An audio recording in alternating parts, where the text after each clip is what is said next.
এক সময় এক শহরে 7 জন যুবক ঘুমিয়ে পড়েছিল আর জেগেছিল 3 শতকেরও বেশি সময় পর। কিন্তু কিভাবে সম্ভব হলো এই অলৌকিক ঘটনা, জেনে নিন মিজানুর রহমান আজারি হুজুরের মুখ থেকে আসহাবে কাফাফ এর রহস্যময় কাহিনী। এটা 250 খ্রিস্টাব্দের সময়কালে রোমান সাম্রাজ্যের একজন বাদশা ছিল, নাম দাকিয়ানুস। ঈসা আলাইহিস সালাম বিদায় নিয়েছেন 250 বছর হলো।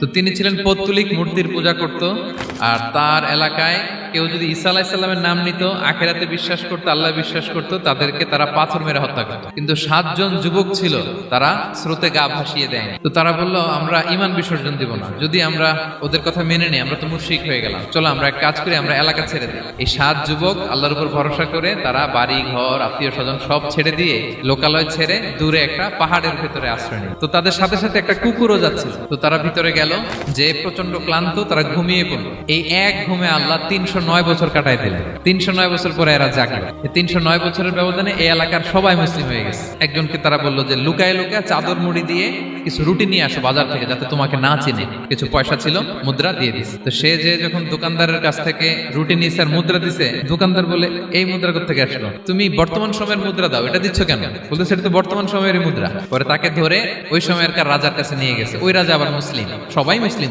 তখন তার কথা শুনে সবাই অবাক। তো এটা মিলানোর জন্য তারা 309 বছর আগের দাকিয়ানুস বাদশার সরকারি যে নথিপত্র, ওই পুরাতন ছিঁড়া নথিপত্র তারা বের করলো। বের করে দেখে ঠিকই দাকিয়ানুস নামে এক বাদশা ছিল, আর অনেক শত শত বছর আগে মোস্ট ওয়ান্টেড 7 জন যুবক ছিল, যাদের ব্যাপারে এক্সিকিউশনের অর্ডার ছিল। এখন দেখে তারা অবাক। লম্বা ঘটনা আমি শর্ট করে বলতেছি। পরে সবাই মিলে তাকে সহ ওই গুহায় গেল। গুহায় যাওয়ার পরে সে বাকিদেরকে ডাকতে গুহার ভিতরে ঢুকলো। আল্লাহ তাআলা 7 জনকে ওইখানে মৃত্যু দিয়ে দিলেন। চিরকালের জন্য এই 7 জন ঘুমায় পড়লো।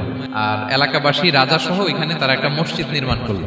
This is the story of আসহাবে কাহাফ। এই ছিল 7 যুবকের অবিশ্বাস্য এক কাহিনী, যারা ঘুমিয়েছিলেন 3 শতকেরও বেশি সময় আর প্রমাণ করেছিল আল্লাহর ক্ষমতার সামনে কিছুই অসম্ভব নয়।